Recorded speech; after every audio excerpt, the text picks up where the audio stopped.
Okay, guys, we have a casual geographic video today. This one looked really interesting, and it's why the world without sharks might be your biggest nightmare, and I'm excited to learn about it. So yeah, let's get going. Remember when I said I'd show a cactus my uvula before I go out into the ocean? Yeah, it was a tough cactus. Ooh.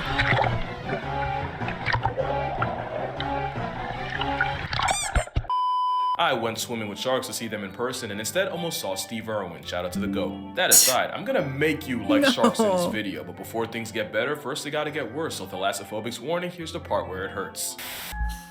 I don't like sharks, but like I respect them for just being there. That's it. But I don't want to hang out with them or anything.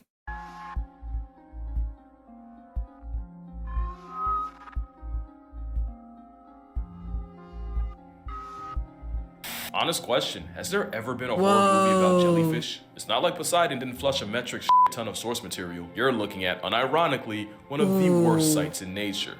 A jellyfish bloom. It's a problem for many reasons. One, it's basically a bath bomb from Shaitan, but also cause it's one of the last signs the ocean gives before it hits the point of no return. When a part of Neptune's neighborhood falls apart and can't support the animals in it, the last step usually involves getting gentrified by jellyfish, since the same conditions that are unlivable for most are usually where Satan's shopping bags thrive. And don't think because you're on land you're safe. Not only have these blooms caused legit power outs, but about half of the oxygen on Earth comes from the same phytoplankton these blooms eat. So this has happened a lot of times before? What the heck?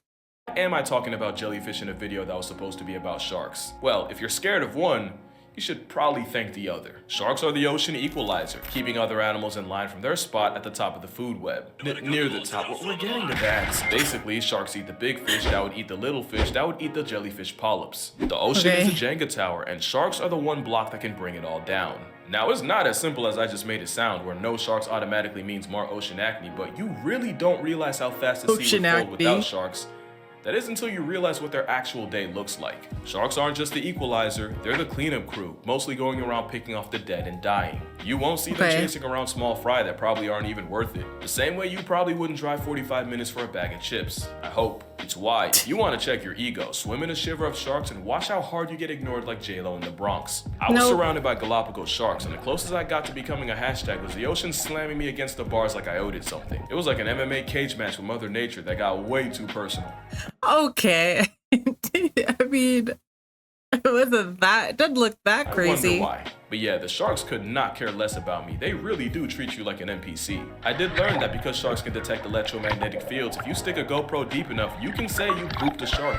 Just know, that was the most action I got all day. And if more people realized how often they get snubbed by sharks even when they're right under us, you'd realize why you're statistically more likely to get flattened by a vending machine, KO'd by a coconut, or even past tense while putting socks on, then get milked by a shark. It usually takes bad RNG or a surfer adopting the silhouette of a seal. But why are sharks so scary actually? It sounds easy, it's a prehistoric predatory staring movie with permateeth, but honestly, I think it's deeper than that. Sharks, snakes, and spiders. These are the arguably three most feared animals on Earth, and it's likely because we're hardwired to be afraid of them. Yeah. Snakes are legless, cold-blooded reptiles that even monkeys will throw stones at. On the other end, spiders have too many eyes, too many legs, and show up too many times in people's business to ever get good graces. Meanwhile, sharks might just represent the fear of the unknown. The ocean is an endless, uncaring void that could wipe you out in seconds with nothing you could do about it, and projection's a hell of a drug since that unsettling fear often gets put on the apex predators of that void. But that's a problem right there. You hear sharks and instantly think of another Jaws movie. So maybe you should see the sharks that don't make the big screen. I think Jaws really didn't help at all for a whole generation of people who are already a little bit scared of sharks. I think that movie made it so much worse. This is a zebra shark. It's a cinnamon roll of a fish that is somehow less of a threat than the trauma donkey it's named after. The zebra shark is the beginning of sharks getting the sea dog allegations, and arguably the most dangerous thing about them is their front face. If nature wanted me to take the thresher shark seriously, they shouldn't have given them such an unserious pair of eyes. It does not matter what the situation is, threshers will always look like they really need an adult. Now they do kill prey by delivering soul-evicting slaps with that tail, but look at him. He's just a baby. I'm sure there's a lot of cool stuff about the salmon shark, but honestly all I can think of is that they're the baby Looney Tunes G-rated version of great whites. The epaulet is a shark with no regard for the laws of nature, using special fins to literally walk on land. And when sharks wake up with student loans, taxes, and only 2 weeks vacation, it's all gonna get traced back to him. Oh, I've seen this before. This man has spinner jokes. shark, and even though it's hunting, I can't not laugh at how unserious this is. The nervous shark is literally named after how terrified they are of anything human. And whale sharks are unbelievably wholesome for a bus-sized fish with teeth in its eyes. Speaking of whale sharks, you got other plus-size filter feeders like the basking shark. They're about 30 feet long, the second biggest shark, and they're really only a threat to your mental health, especially since a lot of plesiosaur panic can get traced back to a dead baskie. Then there's the megamouth shark, which honestly probably would be scary if you didn't. I mean, really, you could swim in there. Oops, like. No, it's also a giant krill-eating pushover that lives in the forgotten corners of the ocean. Then you got the sharks you forget are sharks. Imagine you're at the shore and someone screams shark, whole time they're pressed over a tasseled wabagong, a type of carpet shark that takes the name literally by living its life as a homicidal rug. Here you have the smallest shark in the world, the lantern shark. There's a sawfish that...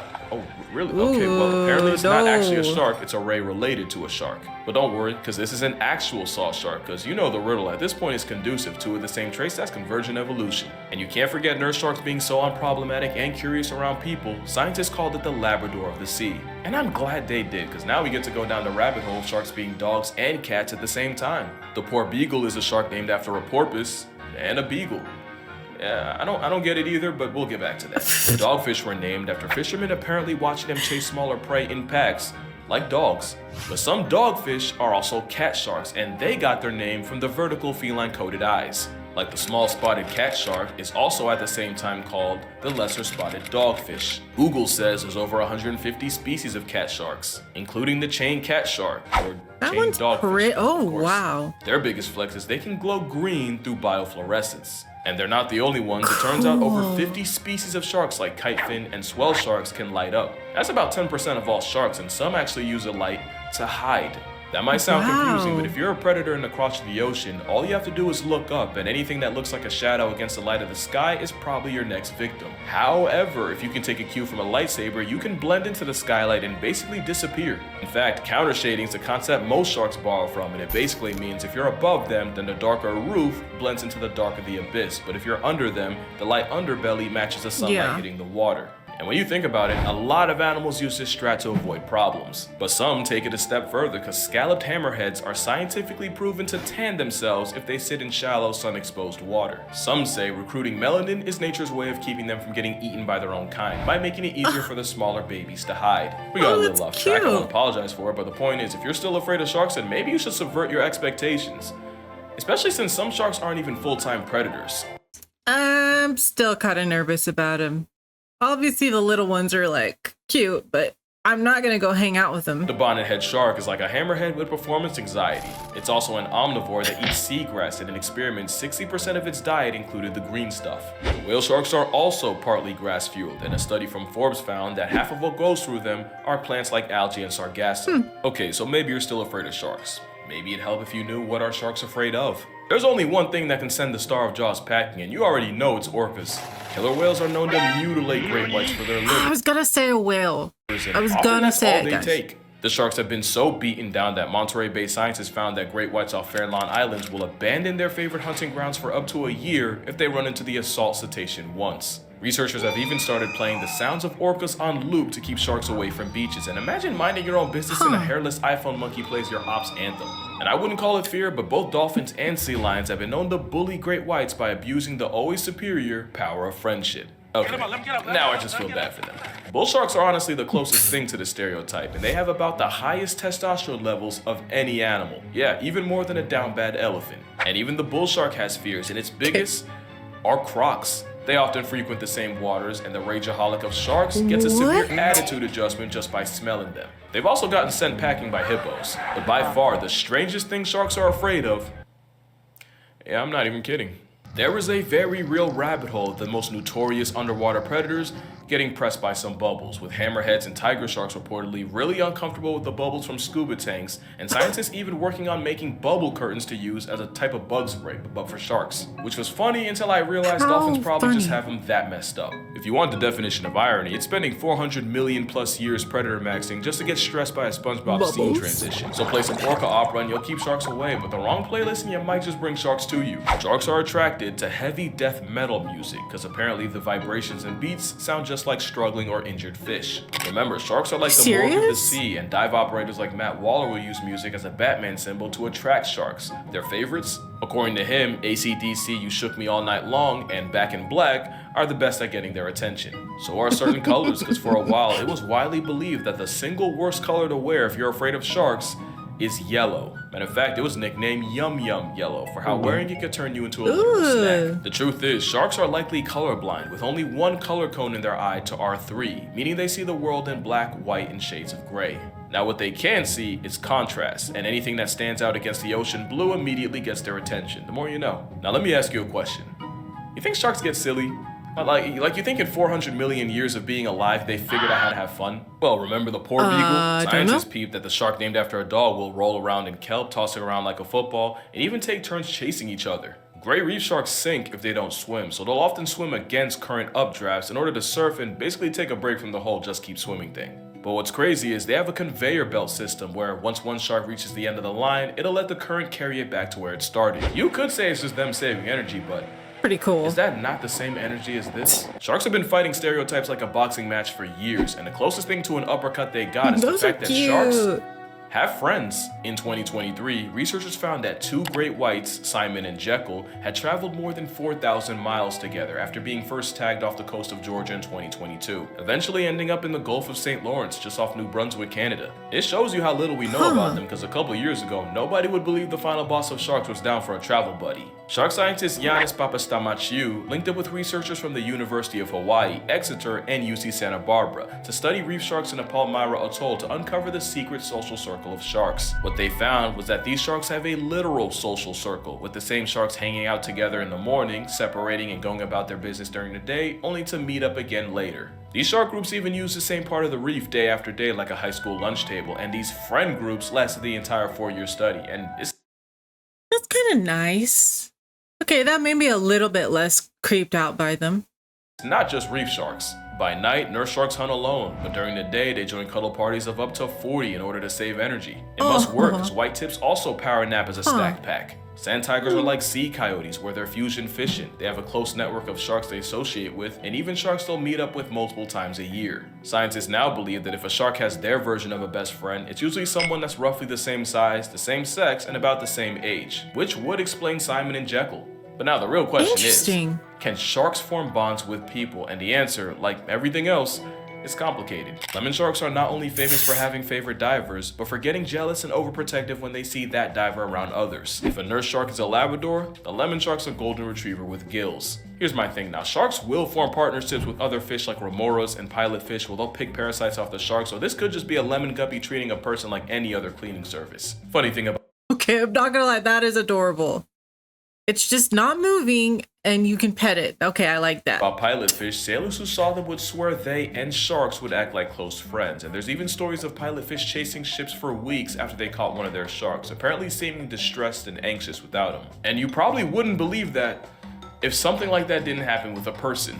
In 2001, shark conservationist Jim Abernathy removed a hook from the mouth of a tiger shark named Emma. 20 years and several more hooks later, and Jim and Emma might as well be a married couple, with Emma still recognizing and rushing up to Jim even after up to a year apart. And we're not talking about nurse or lemon sharks, that's a 14-foot garbage disposal with the personality of a lapdog. We don't know for sure if sharks can feel affection like one, but it honestly wouldn't be a surprise, since sharks are intelligent enough to be trained like dogs. Eugenie Clark was an ichthyologist nicknamed Shark Lady, who taught lemon sharks how to push a target and ring a bell for food, and they even learned how to tell apart different shapes and colors. Some aquariums in the UK train sharks to roll over and respond to signals and commands the same way Pavlov conditioned dogs. And gray bamboo sharks also figured out how to tell apart different shapes, even when researchers tried tripping them up with optical illusions. And even after 50 weeks, they still remembered their training. But really shouldn't be a surprise. Sharks were around back when Saturn was bumping Beyonce and praying on a ring. Sharks are no dummies. Whoa, hold on. What did he just say? Hold on, I was in my own thinking about sharks. Saturn was bumping Beyonce and praying on a ring. Sharks are no dummies. You gotta respect that. They might be the biggest flex nature ever made. Sharks can literally track your heartbeat through electroreception. They have a built-in GPS. They have replaceable fluoride-coated teeth that can't get cavities. Some, like the Greenland shark, can live for a legit hundreds of years. You can find sharks at the very bottom of the ocean, under an active volcano, and even swimming in River Thames. And I honestly don't know what to be more impressed by. Really, the only weakness sharks have is they can be put in a trance-like paralysis just by getting rotated. The tonic immobility is usually triggered by pressing down on the snout, but sharks can induce it in some painfully awkward situations. Humans usually only put sharks on standby to study and tag them. Meanwhile, orcas do it to steal their organs like a black market merchant. But this time, I'm not gonna call them an oppressive Oreo, because we do something way worse. Shark finning is the practice of cutting off the fins and tossing the now mutilated. I've heard this. I've seen it.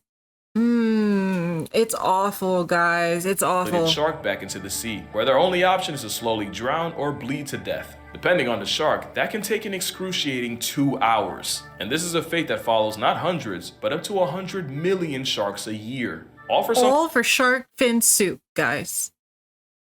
Honestly. Like, at least they could just use the whole thing.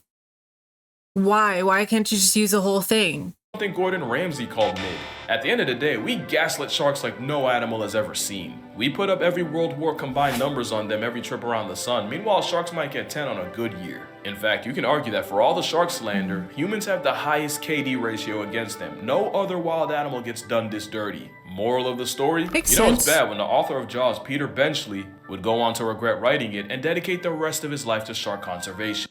Well, that's too bad, sir. Like, everyone just watches Jaws and gets scared. Like, you...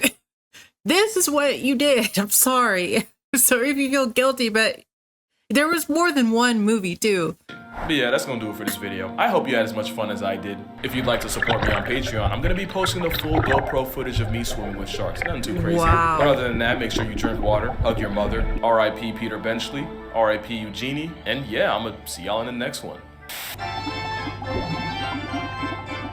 Stupid.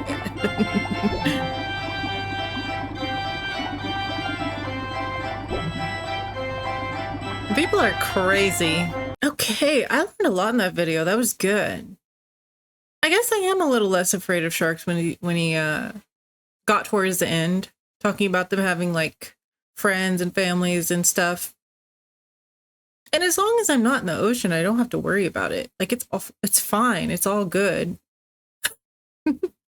Anyways, I'll leave it in the description for you. This is Casual Geographic, like I said in the beginning. And he has tons and tons and tons of good animal videos. Hilarious. Yeah, and if there's something you want me to watch, you can leave it in the comments. If you like the video, please subscribe, and I'll see you in the next one.